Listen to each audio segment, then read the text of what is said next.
Қайырлы күн, әріптестер. Қазір сағат тура 3-те бастаймыз, шамалы уақыттан кейін. Мүмкіндік болса, бейне бізде жүргізіп жатыр, жазылым. Сондықтан экрандарыңызды ашып отыруларыңызды және де микрофондарыңызды сөндіріп отыруларыңызды сұраймыз. Құрметті әріптестер, бір-бірімізге кедергі жасамайық. Экрандарымызды ашып, микрофонымызды сөндіріп отырайық.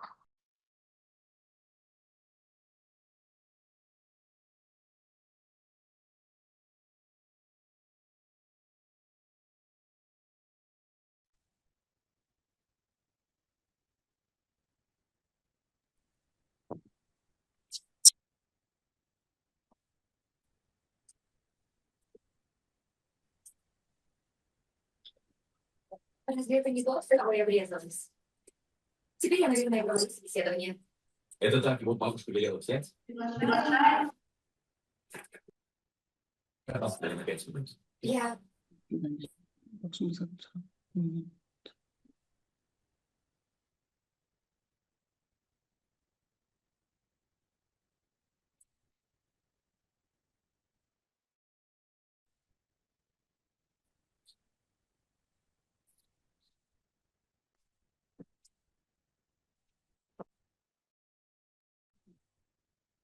Қайырлы күн, құрметті әріптестер, сіздердің алдарыңызда. Пановаманна, қайырлы күн. Дайынсыздар ма? Дайынбыз, бастаймыз, аға. Қазір мен бастаймын, бірінші сосын сіздер сөйлейсіз.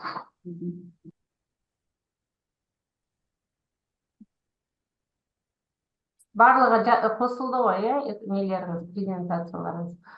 Қайырлы күн, құрметті әріптестер, бүгін сіздермен республика көлемінде педагогикалық тәжірибе тарату бойынша жиналып отырмыз. Мақсаты білім алушылардың зерттеушілік дағдыларын дамытуға бағытталған шағын ғылыми жоба жазудың жолдары авторлық бағдарламасының мазмұны, құрылымы және нәтижелілігін республикалық деңгейде таныстыру, педагогтердің тәжірибе алмасуына мүмкіндік жасау. Бүгінгі тәжірибе алмасуға Қарағанды облысында білім беруді дамытудың оқу-әдістемелік орталығы ұйымдастырып отыр. Модератор мен Мұхамедина Әсем Сембинна, осы орталықтың әдіскерімін. Бүгін бізде іс тәжірибесін тарататын мұғалімдер Қарағанды облысы Шет ауданы Жамбыл Ақылбаев атындағы мектеп гимназияның қазақ тілі мен әдебиеті пәні мұғалімдері Субханова Баян Амановна, педагог шебер, және Бөлкенбаева Әйгерім Дәулетияровна, педагог зерттеуші. Құрметті әріптестер, сөз кезегі сіздерде өз шағын ғылыми жоба жазудың жолдары бойынша авторлық бағдарламаларыңызды басқа, бүгін Жамбыл облысы қатысып отыр, Батыс Қазақстан облысы және Қызылорда облысындағы әріптестеріңізге тәжірибе ретінде таратуларыңызды бастауға болады. Сөз кезегі сіздерде. Әсем Сембина, рахмет. Бүгінгі күнге сәттілік, әріптестер. Қайырлы күн. Бүгін сіздердің алдарыңызда қорғайын деп тұрған авторлық бағдарламамыздың тақырыбы шағын ғылыми жоба жазудың жолдары. Экранға назар салып отырсаңыздар, өздеріңіз көріп тұрғандай, республикалық чаттарда өріп жүрген мына жазбалар сіздерге таныс па? Ережесін оқуға да, жазуға да денсаулық жарамайды, но жимен күшті жұмыс керек. Қанша? Қанша болады? Бірақ нақты қай тақырыпты таңдарымды білмей тұрмын. Бірақ нақты қай тақырыпты алатыныңызды маған айтып жіберіңізші. Маған республикадан орын алатын жоба керек. Неге жұмыс керек еді? 4 бағытқа жазу. Сәлеметсіз бе? Маған срочно 2 күнде ғылыми жоба жазып беріңізші. 9-шы сынып Шерханға жоба керек. Маған республикадан орын алатын жоба керек. Міне өздеріңіз көріп тұрғандай, осындай жазбалар республикалық чаттарында өріп жүр. Күнделікті 2 күнде болмаса да айына 1 рет сұрап қояды. Айдан анық. Ендеше біздің алдарыңызға алып келіп отырған тақырыбымыз өзек. Бүгін біз сіздерге жай ғана әдіс емес, тәжірибеден туған нақты жолды ұсынамыз. Осы іс тәжірибені жүйелеп, ғылыми жобаны тиімді қорғаудың қадамдарымен таныс боласыздар. Экранға назар салыңыздар. Алдарыңызда шағын ғылыми жоба жазу авторлық бағдарламасының авторы, Қазақстан Республикасының үздік педагогі 21 байқауының жеңімпазы, төсбелгі иегері, педагогика ғылымдарының магистрі, педагог зерттеуші, қазақ тілі әдебиет пәнінің мұғалімі Бөлкенбаева Әйгерім Дәулетиярқызы. Рахмет. Сонымен қатар Түсіпханова Бану Аманқызы, педагог шебер, Қазақстан Республикасының үздік педагог 2020 аталымымен төсбелгі педагогика ғылымдарының магистрі, қазақ тілі мен әдебиеті пәнінің мұғалімі.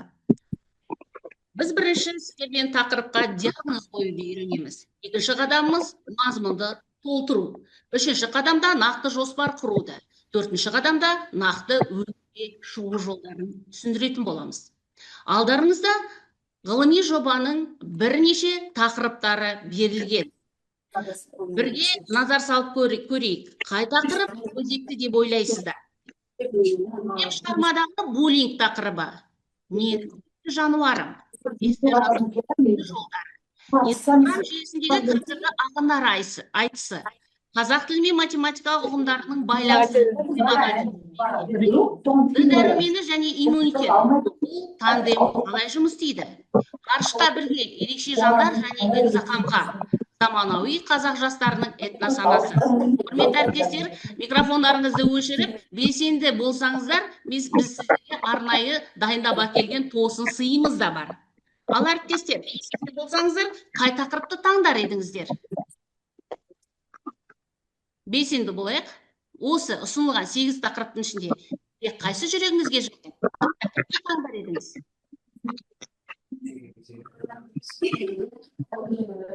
Қызықты болады. Мен осыны аша аламын. Шығармадағы буллинг тақырыбы. Жақсы. Рахмет. Математикалық ғылымдардың байланысы деген. Тамаша. Иә, осы 4-ші тақырып.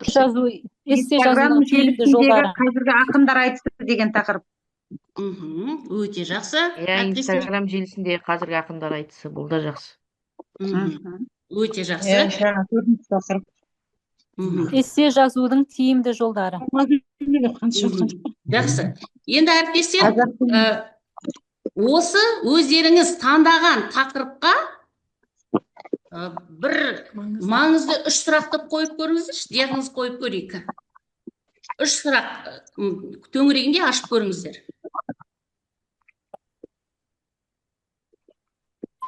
Өзіңіз таңдаған тақырыптан ба? Иә, өзіңіз таңдаған тақырыптан. Мысалы, аты жөніңізді таныстырып айта кетіңіз.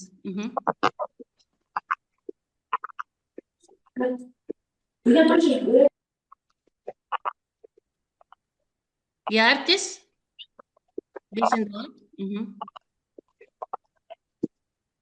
Мысалы, көркем шығармадағы буллинг тақырыбын алдыңыз делік. Осының өзектілігін бір 3 сұрақпен диагноз қойып анықтап көріңізші.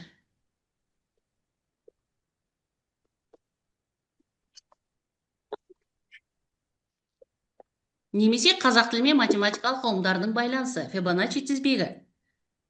Әріптестер, жаңа өздеріңіз таңдаған тақырып бойынша кері байланыс береміз. Бұл тақырыптың қаншалықты маңызы бар? Аты жөніңізді айта кетсеңіз, біз өйткені белсенді әріптеске сыйлығымыз бар деп айттым. Сәлеметсіздер. Нарғозданаев атындағы орта мектебінің мұғалімі, қазақ тілі әдебиетінің мұғалімі Тоқбергенова Толқын. Рахмет. Толқын. Тоқбергенова Толқын. Қай жақтан дедіңіз? Нарғозданаев атындағы мектеп. Рахмет. Ал, айта беріңіз.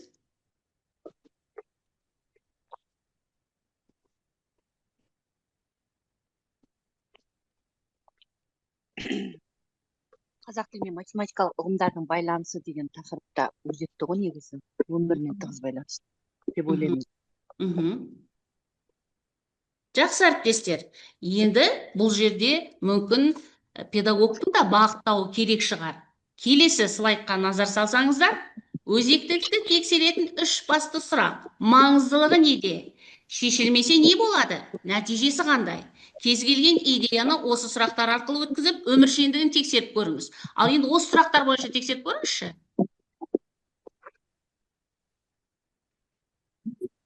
Көркем шығармадағы буллинг тақырыбының маңыздылығы неде?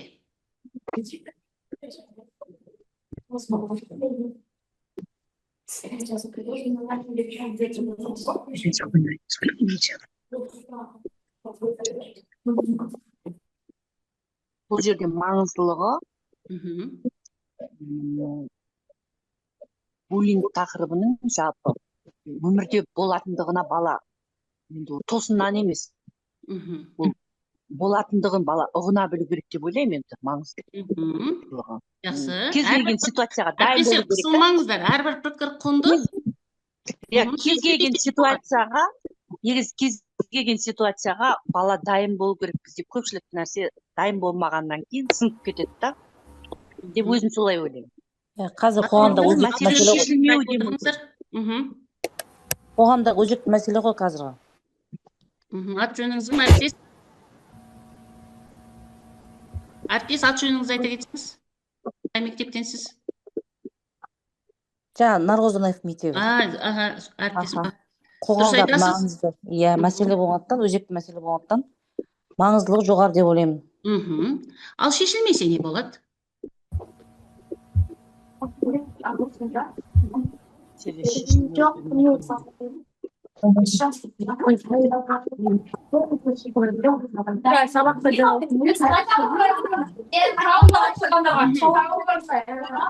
Жақсы, әріптес.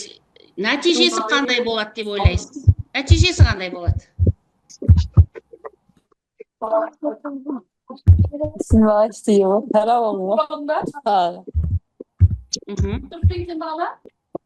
Жана не намыс кетті мана. Соңғы жарышы кесінді ме? Әріптестер, сіздерге жасап отырсыздар. Микрофондарыңызды өшіріп қойсаңыздар. Қарайлы оңай екен, екеуін қосып қайтадан сөндіріп жіберу керек.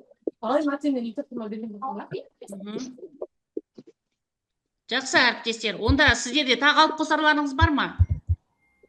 Мысалғы, д дәрумені және иммунитет. Бұл тандем қалай жұмыс істейді? Бұл тақырып сіздерге қызықты емес па?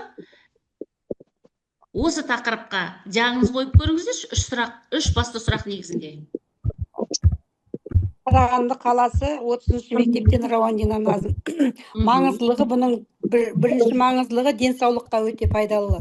Денсаулыққа не керегін білеміз. Шешілмесе не болады деген сұраққа айтуға болады. Оны шешпесе адам өзінің денсаулығын қадірлемейді, күтпейді деген сөз.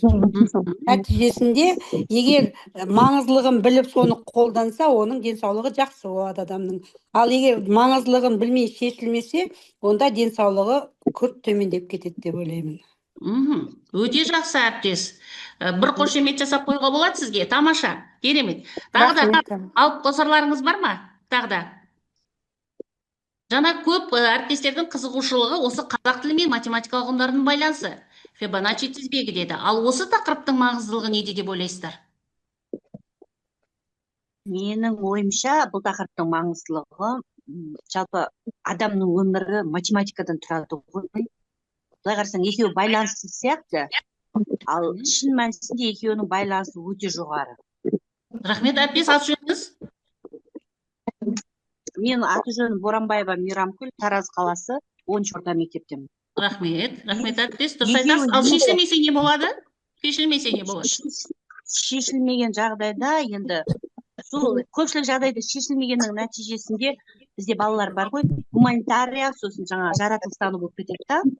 Ал шешілмегенде математика деген нақты ғылым ғой. Сол арқылы бала дәлдікке, нақтылыққа үйренеді да. Деп өзім солай есептеймін. Нәтижесінде сол нәтижеге жетіп жатады. Тағы да қосатын пікірлер бар шығар, өзіме осы тақырып ұнады деп. Тамаша, рахмет. Осы тақырып ұнаса, сіз осы бүгінгі тәжірибе алмасу барысында толық аяғына дейін атсалысатын болсаңыз, мен сол ғылыми жұмысты сізге сыйға тартамын. Жақсы әріптестер, тағы алып қосарларыңыз бар ма?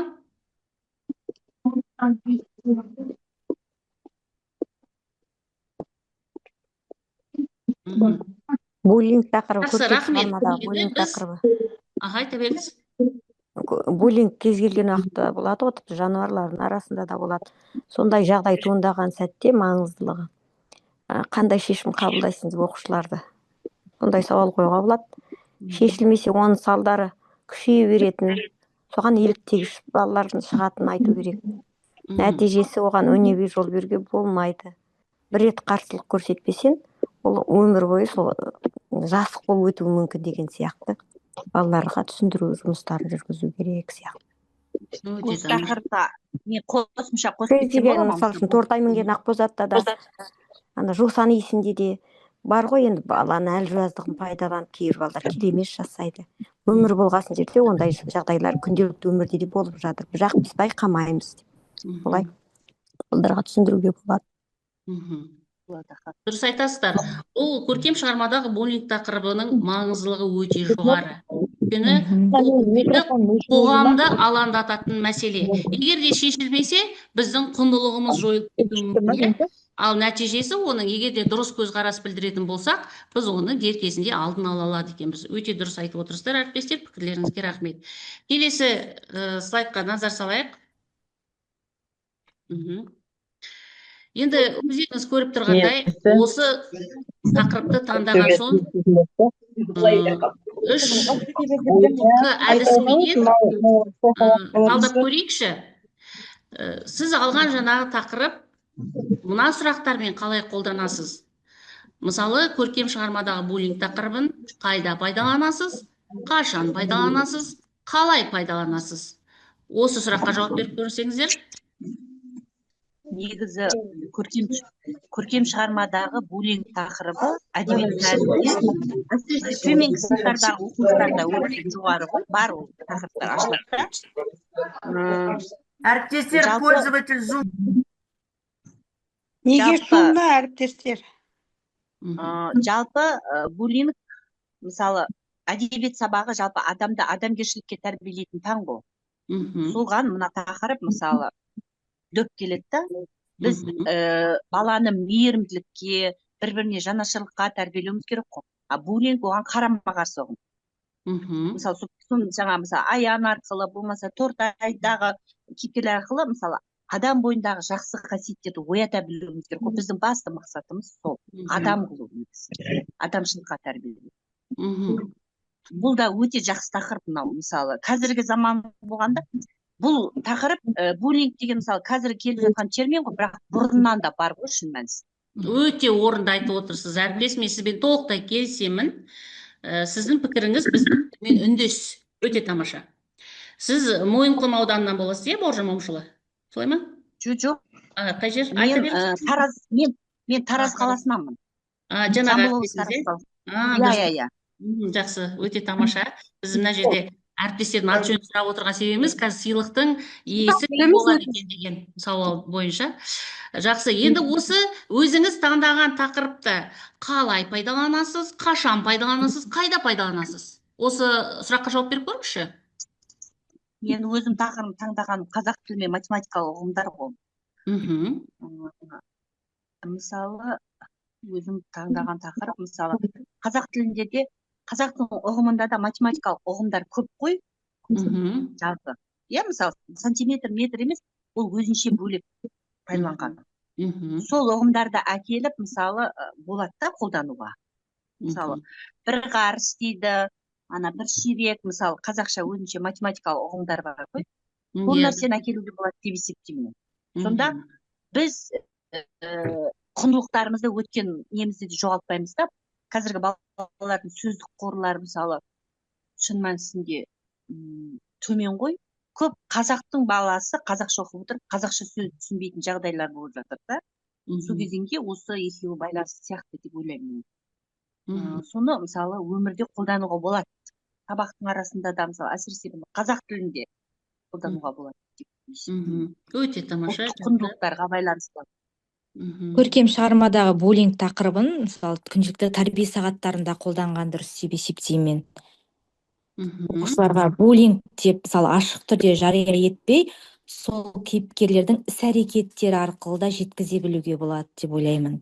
Өте Жалпы әдебиеттегі әрбір сабақтың өзі тәрбиелік мәні зор ғой, ну.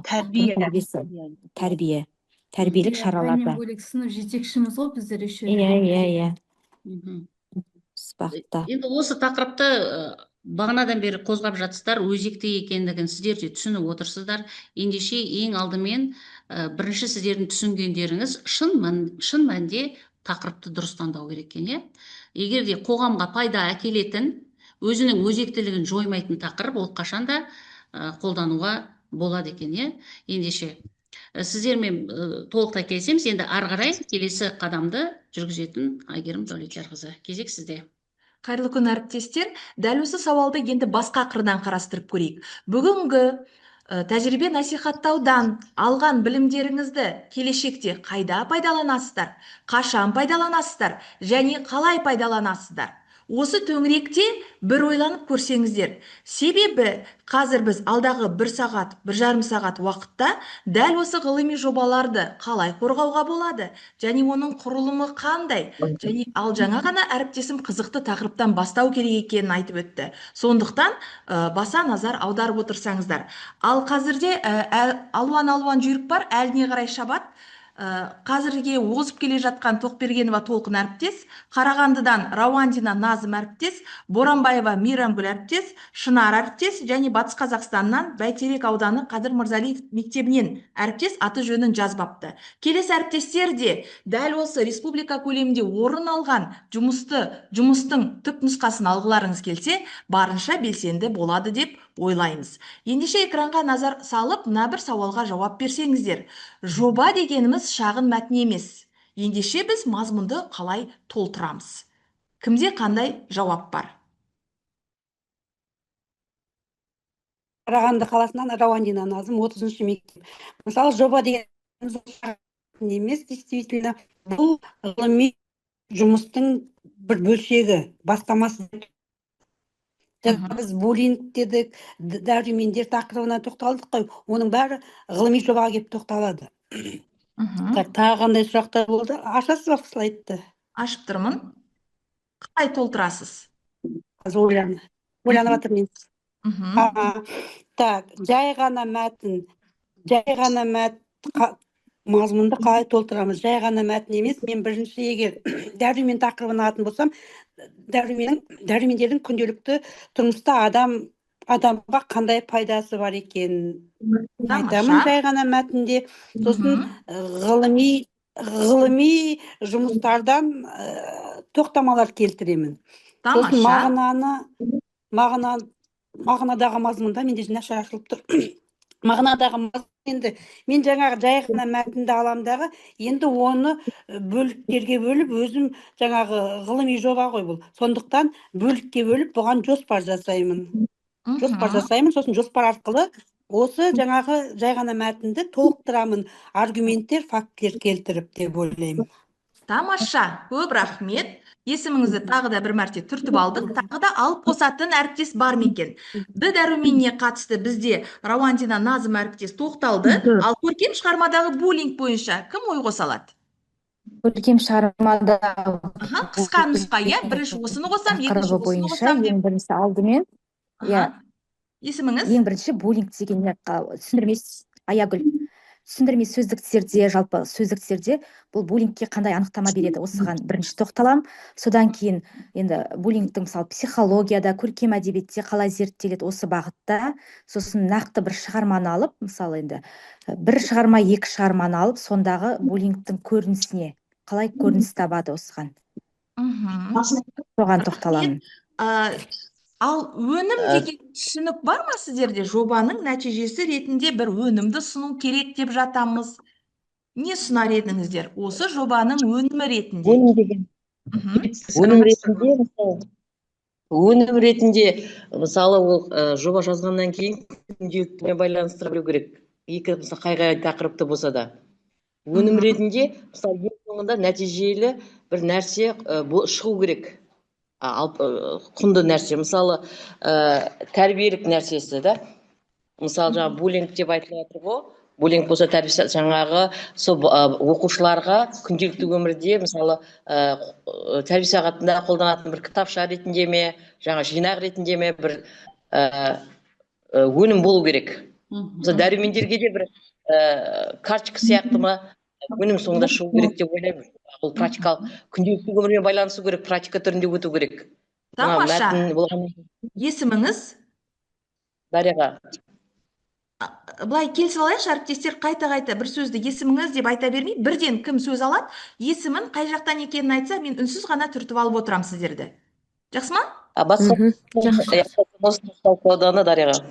Енді сол екі шығарманың төңірегіне таңдаған көркем шамадағы буллингке қар күреген баладағы Қажымұқан анағы өмір мен өлім айқасқа түскен сәтте оның еңбегі бағаланды ма міне? Қаншама итжандылықпен ол мына тіпті өлген атты да шананың үстіне лақтырып тастады ғой да, келді да жағынан жегіп. Бүткіл қала таң қалды да, балалар көз алдарына елестете қойыңыздаршы. Сонда ол тәуекел етті ғой да, былай қарасаң.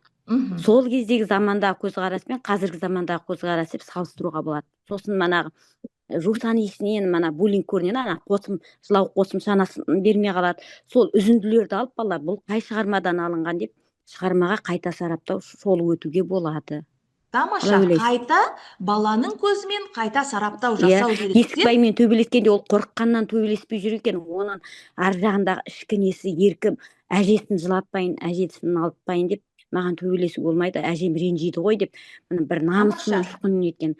Сол балдардың қасындағы мына аптыр баланы қоямыз ғой енді. Сол аянның алдындағы өтелмеген борышын ескерткіш ретінде осындай шығарма өмірге келген балалар біздер сол аптыр бала сияқты үндемей қалмау керек екенбіз деп сол жерде өмірмен салыстырып бала сондай әрекеттерді байқасаңыздар, сендер кімнің жағында жақтаушы болу керексіңдер, манағал сіз баланың жағында. Тағы бір ұқсастықтар, олардың тағы бір екеуінде балалы шағы соғыс кезінде тапылып бәріңіз біліп отырсыздар ғой.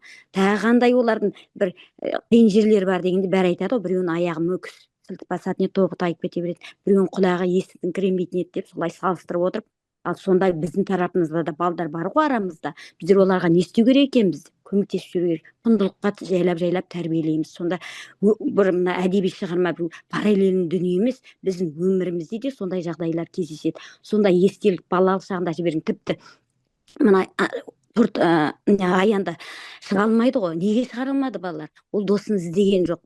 Сол ұялғаннан шығуға ұялып жата берді. Соған әкеліп бұру керекпіз ғой. Неге ол шыға алмады?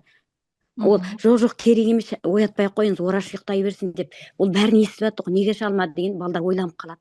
Өйткені ол досын іздемеген болды. Міне сол досын алдындағы парызын орындап, азаматтық танытып, осындай шығарма дүниеге келген екен.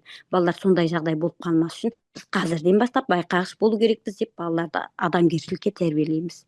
Көп рахмет әріптес. Біз оқушы болып сізден білім алғымыз келіп кетті. Сондай рухани жағынан тәрбиелей алатын әріптес екенсіздер. Көбіміз сабақ алайық ендеше. Келесі слайдқа назар салсаңыздар.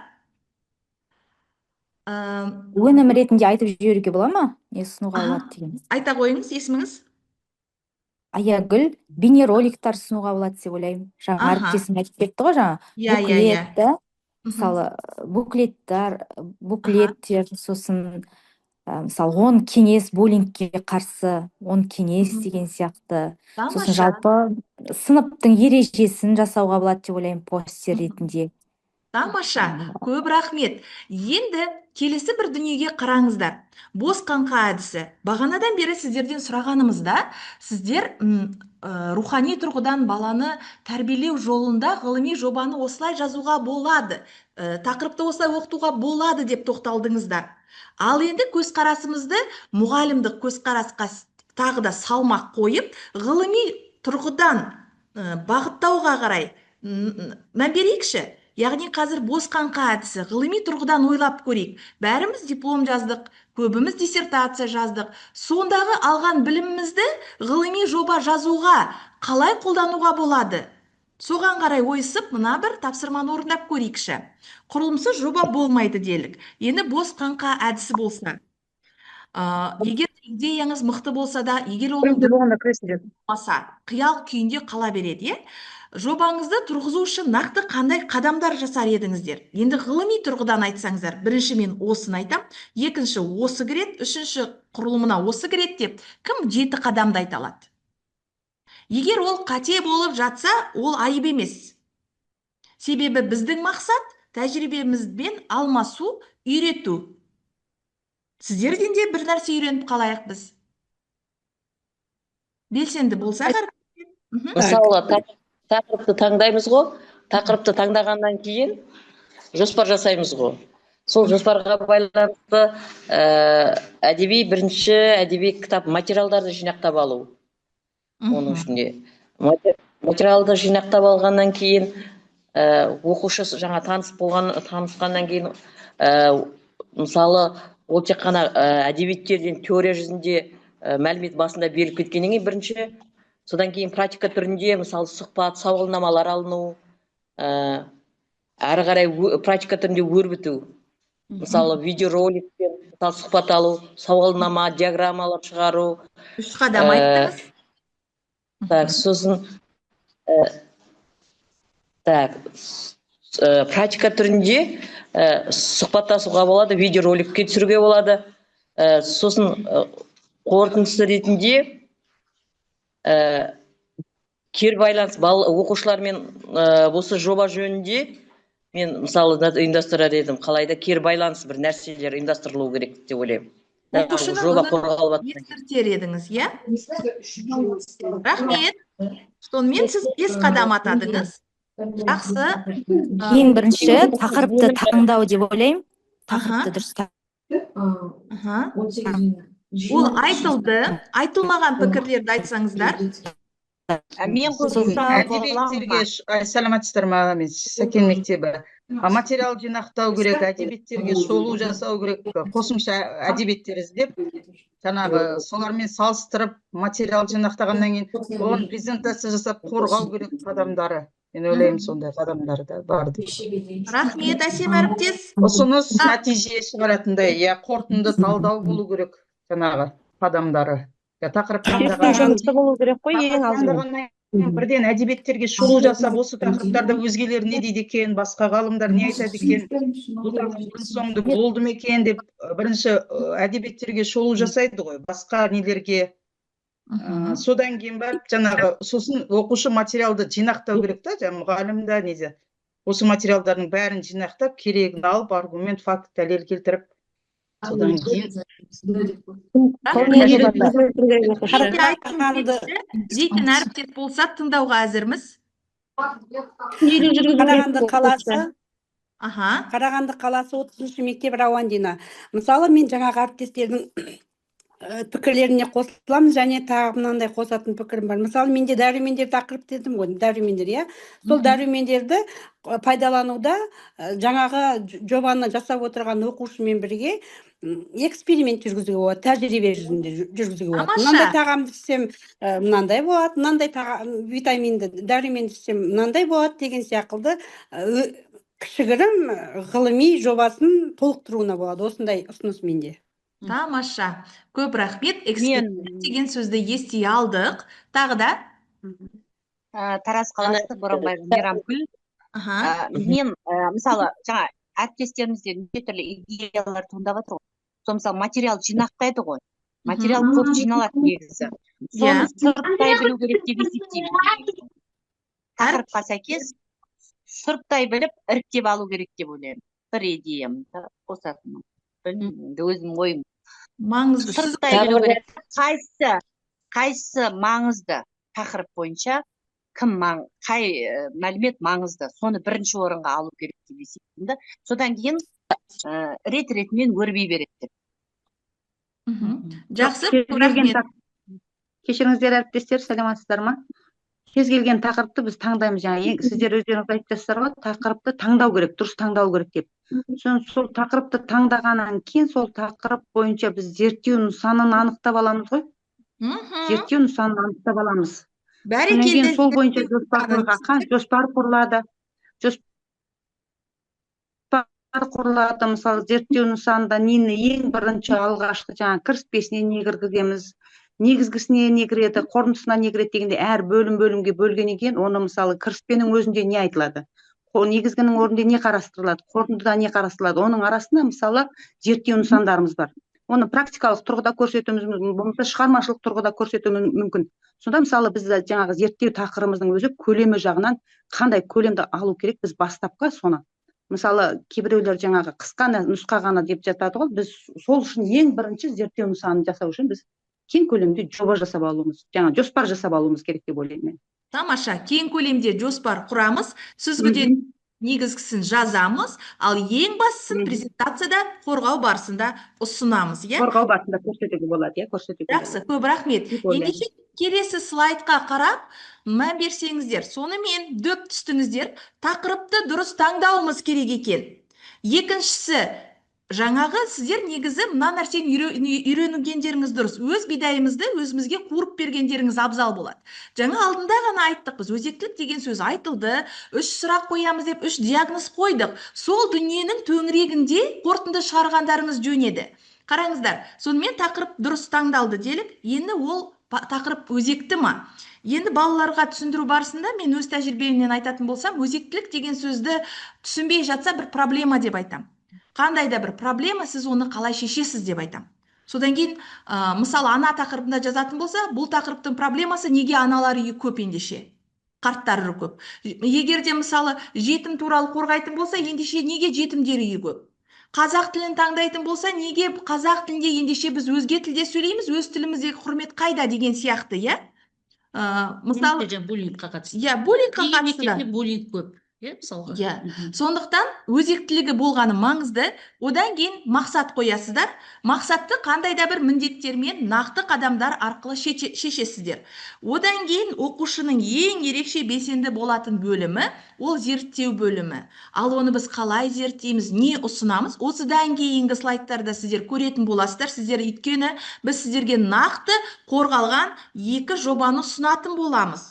Және де нәтижесінде жаңа мен алдында айтқан өнім, сіз не істей алдыңыз, және ұсыныс міндетті түрде болуы қажет. Егер де қажет деп тапсаңыздар, дәл осы слайдты скрин жасап, немесе фотоға түсіріп, келешекте тәжірибелеріңізде қолдануларыңызға болады. Келесі. Сонымен бос Жақсы, енді әріптестер, осы түсінгендеріңіз, сіздер сонда бос қаңқаны тәжірибеде қолдануды үйрендіңіздер, иә? Жалпы біздің талдаған тақырыбымыз бүгін жаңа көркем шығармадағы буллинг тақырыбы бойынша құрылымды толықтырып, сосын екінші кейс бізде Д дәрумені және иммунитет тақырыбы бойынша нақтыланған мақсат пен міндеттер. Ендеше бір құрылым әртүрлі бағыттар, иә, өздеріңіз көріп тұрғаныңызда, біреуіңіз мысалы жаратылыстану бағытындағы жоба болса, біреуі қоғамдық гуманитарлық бағыттағы жоба. Енді күні бойы біз өзектілік деп айтып жатырмыз. Ал егер де сіздер мынандай кері пікір бар ғой. Айтады, осы бұрынғы кезде буллинг деген болмаған. Түртіп қалсаң болды, қазір ата-аналар шу ете қалады. Сонда осы түрткеннің немесе бір тыйым салғанның барлығы буллинг пе деген сұрақта туындауы мүмкін. Біздің қазақта өзі тыйып отыратын тыйым сөзіміз бар. Тәйтәрі деп тыйып отырамыз. Ал неге соның барлығын біз қазір бүгінгі таңда буллингқа алмастырып алдық дегенде проблемалық кереғар сұрақтар бар. Иә, өздеріңіз көргендей. Ендеше жан-жақты қарастыруға болады екен. Ендеше бір жобаны ұсынып көрейік. Көркем әдебиеттегі буллинг бейнесі. Осы тақырыпты басқаша қалай атар едіңіз, немесе қанатты сөзбен қалай берер едіңіз? Кім толықтыра алады? Көркем әдебиеттегі буллинг бейнесін бір сөзбен, немесе қанатты сөзбен, немесе ұғыммен осыны тапқан адамға сыйлық бар екенін ұмытпаймыз. Ал, әріптестер?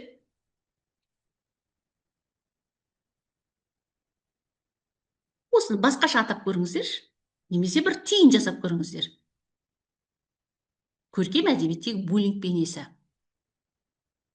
Естіліп тұр ма, әріптестер?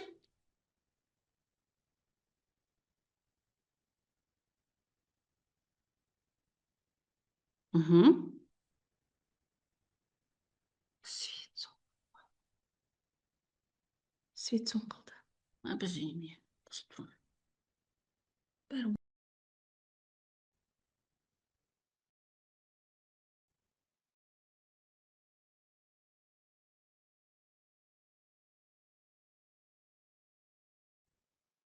Әріптестер Немесе басқаша қалай атауға болады? бізде Мен былай айтайыншы едім, таяқтың екі ұшы бар. Осындай бір нақыл сөз келді. Қандай қайталап жіберші? Біреусі буллинг жасаса, біреуі буллингтің зардабын шегуі болады. Жақсы. Тағы да бар ма ұсыныстарыңыз? Тағы ұсыныс бар ма?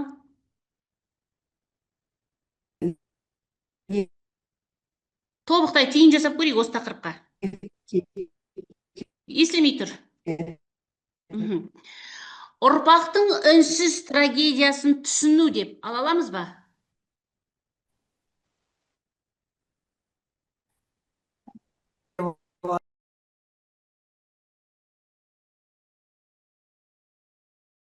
Сияқты.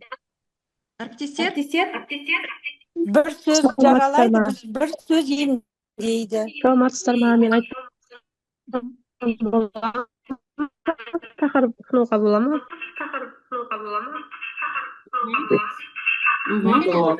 Айта беріңіз.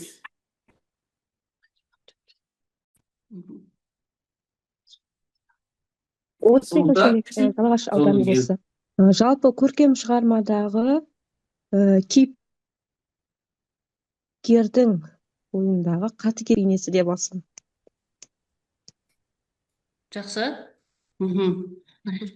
Экран егер де сізге көрініп тұрса, ендеше осы жобаға назар салып көрейік деп қалады.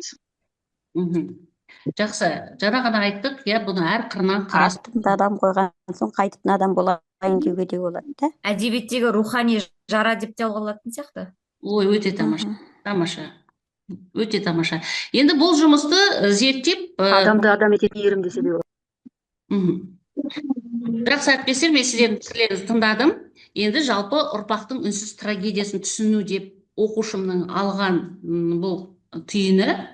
Жалпы оқушы облыс көлемінде бұл жобаны қорғап, бірінші орынға ие болып, республикалық кезеңге өткен болатын. Енді жалпы бұл жұмысты зерделемес бұрын қазақ тілінде немесе қазақ әдебиетінде буллинг тақырыбын қозғаған қандай жазушылар бар, ғалымдар бар, немесе осы тақырыпты қозғап жүрген психологтар бар ма деп жұмысты зерделеген болатын. Бірақ та түйіндеп келген кезде, жаңа әріптесіміз айтып өтті ғой, нақты буллинг деген атау болмаса да, ол бұрыннан болған деп. Шынымен де соған қосыламыз. Енді қараңыздаршы. Оқушыдан егерде сені біреу ұрды ма деп сұрасақ, ол жауап береді. Ал егер сені біреу күнде мазақ қыла ма? Сені ешкім тыңдамай ма? Сені бәрі көргенде өте шыға ма? Саусағын сұқсита ма? Көп жағдайда біз соққыны көреміз, бірақ үнсіз жылаған жүректі байқамаймыз. Ал әдебиет сол үнсіздікті көрген. Сондықтан біз бүгін сіздерге көркем әдебиеттегі буллинг бейнесі атты ғылыми жобамызда ұсынамыз. Біздің қоғамның айнасы әдебиетте неліктен біз аянның көз жасын оқып жылаймыз да, өмірде өзіміздің жанымызда болып жатқан баламыздың көз жасын байқамай қаламыз. Әдебиетте неліктен біз ұсқынсыз үйрекке жанымыз ашиды, ал өмірде бар өз ортамызда қаншама үйректер жүр, соған біз неге күлеміз? Осы проблема төңірегінде ойланып көрдіңіздер ме? Міне, жобаның да өзінің түпкі өзектілігі осында жатыр. Бұл жердегі кейіпкерлер әр дәуірдің, әр елдің баласы. Бірақ тағдырлар бір. Оларды мазақ еткен, оқшаулаған орта бар. Тіпті үлкендердің арасында да буллинг болады. Біз бұл шығармаларды оқи отырып, шын мәнде өз қоғамымыздың айнасын көре аламыз. Керісінше, соларды біз жақтауға тырысамыз. Енді өздеріңіз көріп отырғандай, буллинг тек мектептегі жанжал емес. Бұл адамның қадірін кемтетін, жанын жаралайтын әлеуметтік құбылыс. Біз көбіне буллингті бүгінгі қоғамның мәселесі деп ойлаймыз. Алайда әдебиетке үңілсек, бұл құбылыс талай тағдырлардың жарасын көрсеткен. Біздің зерттеуіміздің мақсаты көркем әдебиеттегі буллинг бейнесін талдау арқылы оның адам психологиясына әсері және қоғамдағы орнын анықтау болатын. Яғни қазақ және әлем әдебиетіндегі қысым, мазақ, қорлау бейнелерін салыстыру болды. Енді мына жерде зерттеудің бағыттары мен құрылымдары берілген. Типологиялық, психологиялық тұрғыдан талдау, эмпатияны өлшеу, қолданбалы ұсыныстар бар. Енді өздеріңіз экраннан да көріп отырсыздар. Ары қарай, күнделікті өмірде кемсіту бар, зорлық бар, шеттету бар, үркіту бар, қорқыныш бар, бопсалау бар, зиян келтіру бар, озбырлық бар, әлімжеттілік бар, зорлық бар. Бұның бәрі буллингтің айналасында жүрген нәрсе. Бұл көркем шығармалардағы бейнеленген бүгінгі қоғамдағы әлі де өзекті әлеуметтік психологиялық құбылыстар. Әдебиеттегі, міне өздеріңіз көріп отырған қазақ әдебиетіндегі Ғазизаны алайықшы. Мына жерде соған оқушының жинақтаған жұмысы бар. Бұл жердегі буллингтің сипаты әлеуметтік және жүйелік қысым. Ол табиғаттың емес, адамның қатыгездігін көрді. Ал шұға бейнесіндегі шұғаның белгісі бұл жерде сөнген үміттің символы. Ал ақбілек болса, сол тірідей көмілген ар, сөзі мен көзқарасымен оқшаулау, физикалық және психологиялық қысым көрді. Келесі кейін кездегі жаңа дәуір әдебиетіне тоқталатын болсақ, мысалы Ақберен Елгезектің шығармасындағы болмаған балалық шақ. Қазір мына сілтемеге өтіп көрейік.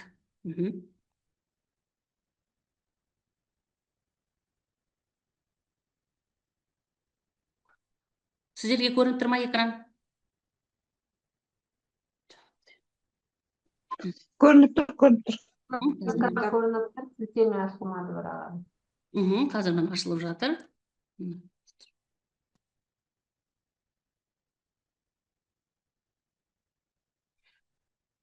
Осы жерде сіздерге айта кеткім келіп тұрғаны, бұл әдебиет ендеше өзектілігін жоймайды. Бұл жанның айнасы. Мысалы, қазақ әдебиетіндегі қысым көрген тағдырлар аз емес.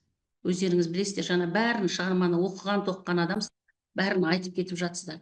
Ал бүгінгі күні сол буллингті біле тұра, неге біздің киноспектесте бірнеше өнімдер дайындады. Ал енді мына жерде де бір әлем әдебиетімен де салыстырды. Осы әлем әдебиетіндегі де жасаған үзіндісі бар. Тағы бір назар салып көрейік, сіздерге де көрінетін болса.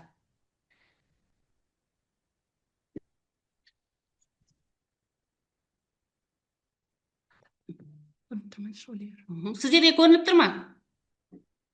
Ашылып жатыр, көрініп тұр ма? Көрініп тұр, ашылған жоқ па? Ашылған жоқ па? YouTube ашылған жоқ, әлі YouTube қосылған жоқ. Бала көрініп тұр ма?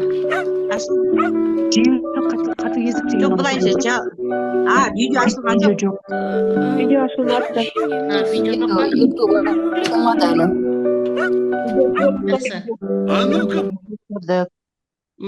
Онда біз келесі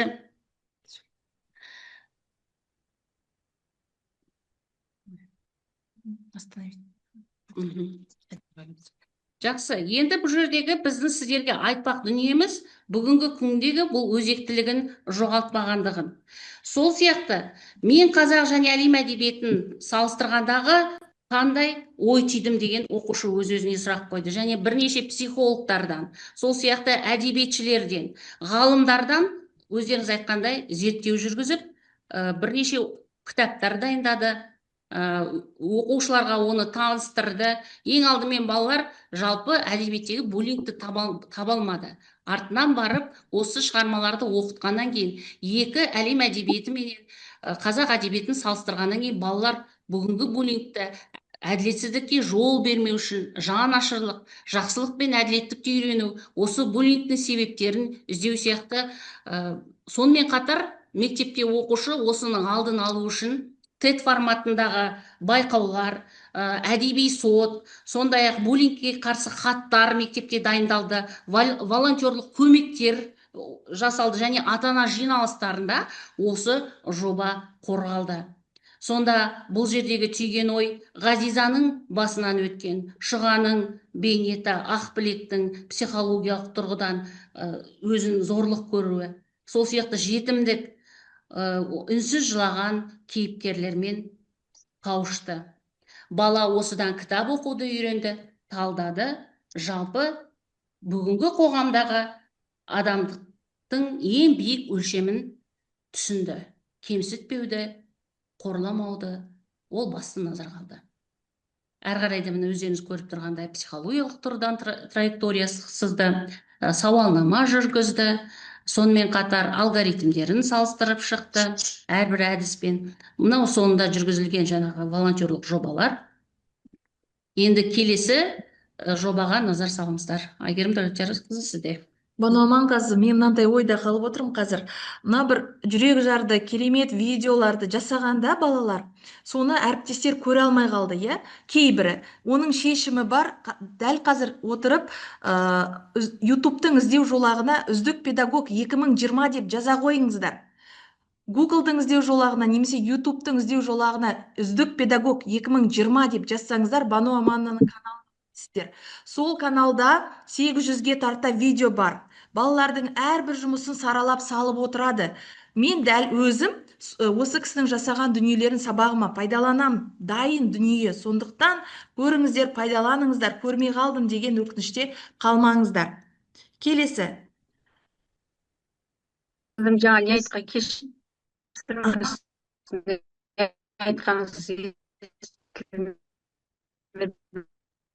естілмей тұр? Құрметті әріптестер, естілмеді, жаңа алдында не айтқаныңыз естілгенде жоқ. Қатып қалып тұр ғой, естілмей тұрған. Қатып қалып тұрса, YouTube-тың іздеу жолағына үздік педагог 2020 деп жазыңыздар. Сол кезде Бану Аманның каналына өтесіздер. Сол жерде жаңа көрінбей қалған видеоларды көре аласыздар. Ал YouTube-тың іздеу жолағына тек қана үздік педагог деп жазсаңыздар, менің каналыма өтесіздер. Ол жерде де көп дүние бар. Қазақ тілі мен әдебиетіне қатысты ғана емес, барлық пәнге қатысты әдістемелік тұрғыдан көмек құралдары жарияланып отыр. Келесі жобаға назар салсаңыздар. Бағанадан бері екі тақырып төңірегінде ой өрбітіп жатырмыз. Соның бірі Д дәрумені және иммунитет, бұл тандем қалай жұмыс істейді. Оқушының мақсаты Д дәруменінің адам ағзасына әсері дәлелденген зерттеулер негізінде талдау жүргізіп, тәжірибе жасап, маңыздылығы бойынша өнім құрастыру. Міндеттері Д дәрумені туралы зерттеулер талқылады, толықтыру және саралау жұмыстарын жасады, өзіндік тәжірибе жүргізді және ең соңында мұғалім ізденуін жоғалтса, мұғалімдігінде жоғалтады деп жатады ғой. Үнемі ізденісте жүресіздер. Кешіріңіз, видео қосасыз ба? Жаңа жыл заман үрдісінен қалмайтын педагогсыздар ғой. Бүгінгі тәжірибелеріңізден тағы да бір әріптестеріміз құнды тәжірибелер алды деп ойлаймын. Енді сіздердің жолдарыңызды осы әріптестердің бәріне берсін, осында қатысып отқан бәрі шебер педагог болсын. Жақсы, рахмет сіздерге. Өте бір жақсы құнды идеялар айттыңыздар. Жалпы сіздер бұл кісілер жай ғана жұмысын қалдырып қана қойып отқан жоқ, барлық әріптестермен өздерінің YouTube каналдарында да бөлісіп отыр. Каналдарыңызды ашсаңыздар, неше түрлі әдіс тәсілдер, өздерінің қорғаған жұмыстарымен неше түрлі идеялар ұсынып отыр. Жан-жаққа тәжірибелермен бөлісіп отқан үздік педагогтар. Рахмет сіздерге. Рахмет. Көп рахмет. Google-дың іздеу жолағына рахмет сіздерге. Рахмет. Google-дың іздеу жолағына міндетті түрде жазып, YouTube-ға үздік педагог деп жазыңыздар. Онда менің каналыма кіресіздер. Үздік педагог 2020 деп жазсаңыздар, Бану Аманның каналына кіресіздер. Танымды дүниелер көп ол жерде. Y-ке жарасын. Рахмет. Рахмет. Сау болыңыздар.